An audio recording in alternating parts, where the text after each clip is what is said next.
सत्संगत प्यार से बोलिए धन निरंकार। सत्संगत आदरणीय वीरेंद्र जी ने नाम अनाउंस किया कि विवेक शौक जी बोलेंगे और इसके बाद फिर हम हजूर सच्चे पातशाह से विचार। दास को ऐसा लगा जैसे किसी ने कह दिया हो कि अब हम ये मोमबत्ती जला रहे हैं और इसके बाद सूर्य उदय होगा। जहाँ सतगुरु बाबा जी के आशीर्वाद हमें मिलने हैं वहाँ कौन विवेक शौक और कौन वक्ता। हम तो दरअसल सभी श्रोता हैं साथ संगत। वक्ता केवल एक ही होता है। बाकी थोड़ा बहुत अगर ये कह लें कि जब तक ये नमस्कार चल रही है, जब तक इंतज़ाम हो रहे हैं, जब तक इन भक्तों ने भगवान के दर्शन करने हैं, उस समय तक सिर्फ उस समय को निकालने के लिए हम बाबा जी का संदेश पहुंचाते हैं या आपस में अपने कुछ तजर्बे बयान करते हैं तो अलग बात है। वक्ता तो हम नहीं हैं, वक्ता तो यही है। बोलने वाला बोल रहा होता है। दास कई बार कहा करता है कि ये माइक्रोफोन अगर मेरे सामने पड़ा है तो ये माइक्रोफोन अपने आप को वक्ता नहीं समझ सकता। बोलने वाला बोल रहा है, ये माइक्रोफोन आगे स्पीकर के ज़रिए, एम्पलीफायर के ज़रिए सिर्फ उस आवाज़ को एम्पलीफाई करके पहुंचाता है। इसी तरह से अगर बाबा जी की बात किसी ने भी हम तक पहुंचा दी तो वो वक्ता नहीं, वो सिर्फ संदेशवाहक है, सिर्फ उस बात को कहने के लिए एक ज़रिया बन गया। लेकिन उसमें भी तालियां बज जाती हैं, उसमें भी वाह वाह हो जाती है। बख्शिश करो साथ संगत, ये बात हमें याद रहे कि इन्हीं की कृपा से सजे हम हैं, नहीं तो मोसो गरीब करोड़ पड़े हैं। ये रहमत कर दें, ये बख्शिश कर दें, ये किसी को वो ज्ञान वाली नज़र दे दें तो वो वाह वाह हो जाती है। और जिस दिन इंसान ये समझ ले साथ संगत कि मैं अपने कर्म से कुछ कर लूँगा, उसी दिन मुंह की खानी पड़ती है। इन्होंने तो अपना कर्म कर दिया, इन्होंने तो जो हमें इस सच्चाई के साथ जोड़ना था वो जोड़ दिया। अब उसके बाद आगे मैं क्या करता हूं वो देखना पड़ेगा। आज मॉडर्न ज़माना है, लोग धार्मिक बातें पसंद नहीं करते। हमारी यंगर जनरेशन का ज़माना है जो कहते हैं हमें तो आज की बात बताइए, हमें नहीं मालूम इतिहास में या माइथोलॉजी में क्या हुआ, हमें नहीं मालूम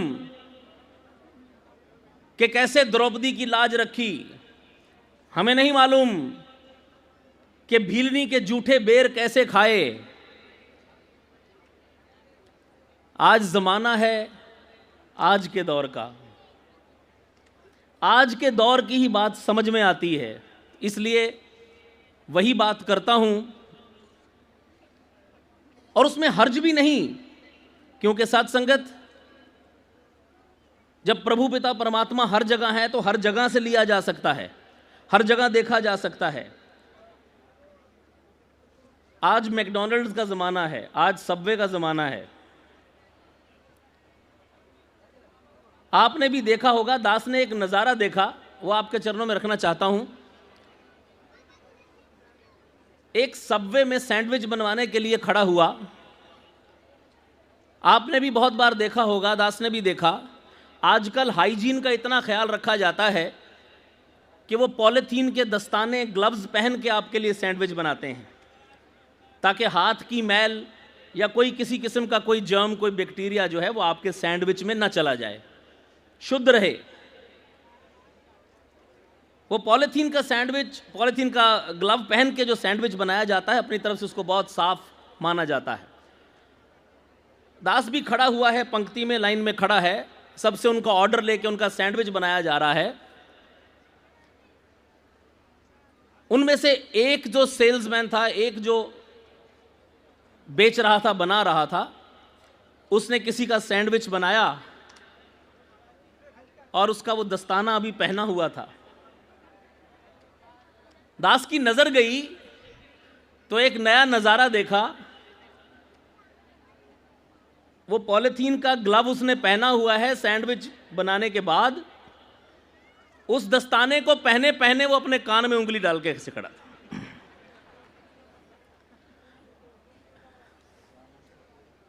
अब क्या करें?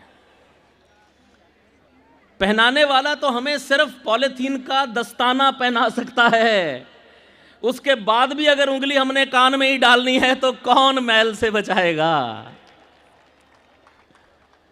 ये तो हमें ज्ञान ही दे सकते हैं, ये तो हमें सच्चाई से ही जोड़ सकते हैं कि भाई इस दुनिया के झूठ को छोड़ के, उसे त्याग के सच्चाई से जुड़ जाओ। अब ज्ञान लेने के बाद भी अगर मैंने नाक में कान में उंगली ही डालनी है तो फिर वो दस्ताना भी क्या कर लेगा? आदत नहीं जाती। वो जिस वैर विरोध नफरत निंदा से छुड़ा के हमें यहां लाए गए, यहां आने के बाद मैंने यहां भी अगर वही काम करना है कि उसने क्या पहना, उसने क्या खाया, वो कैसा दिखता है, वो कैसे झुकता है, वो कैसे आता है, किसके साथ आता है, तो यूं समझ लीजिए कि दस्ताना पहन के मैंने फिर मैल में अपनी उंगली डाल दी। साथ संगत, समय इतना आगे बढ़ चुका है कि जो एक एक शब्द भी बोल रहा हूं गुस्ताखी है।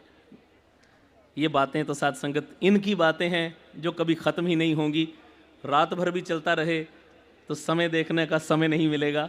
लेकिन साथ संगत, आज यहीं विराम देते हुए, बहुत लंबी बात न कहते हुए, दास आप सभी महात्माओं से क्षमा याचना का प्रार्थी है कि कृपा करो, जहाँ ये जोड़ रहे हैं वहाँ मैं जुड़ पाऊँ।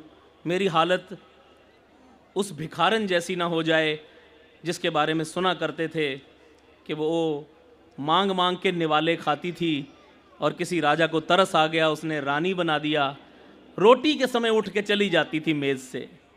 2 3 4 बार देखा। एक बार राजा ने कहा ज़रा देखूं तो सही करती क्या है, तो देखा साथ वाले कमरे में एक आला बना हुआ था, वहाँ पे रोटी के निवाले रख के वहाँ खड़ी कह रही है, आला दे निवाला, आला दे निवाला।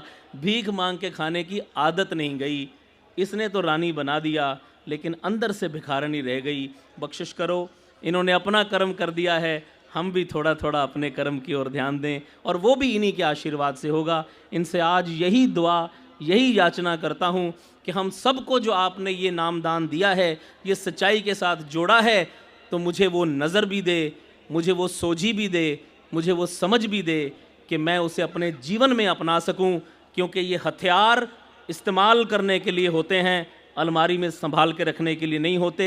बगैर कपड़ों के सिर्फ अंडरवियर पहन के एक आदमी रो रहा था अपने मंजे पे, बेड पे बैठा हुआ, और कह रहा था कि मुझे चोरों ने लूट लिया, मेरा सब कुछ लूट के ले गए, मेरे कपड़े तक उतरवा के ले गए। तो किसी ने कहा सब कुछ लूट लिया? कहने लगा एक चीज़ मैंने बचा ली। बोला वो कौन सी? तो तकिए के नीचे से पिस्तौल निकाल के कहता ये पिस्तौल मैंने फ़ौरन तकिए के नीचे कर दिया था। तो किसी ने कहा बेटा ये पिस्तौल निकाला होता तो सब कुछ बच जाता। हमारी समस्या ये है साथ संगत कि हम समय आने पे पिस्तौल का इस्तेमाल नहीं करते, उसे तकिए के नीचे छिपा देते हैं सोच के कि चलो कुछ तो बचाओ। ये निराकार का ज्ञान बचाने के लिए नहीं है, इस्तेमाल के लिए है। अपनी ज़िंदगी के छोटे से छोटे मोड़ पे इसे इस्तेमाल करें और फिर सतगुरु का आशीर्वाद हमारे साथ है। साथ संगत प्यार से बोलिए धन्यवाद।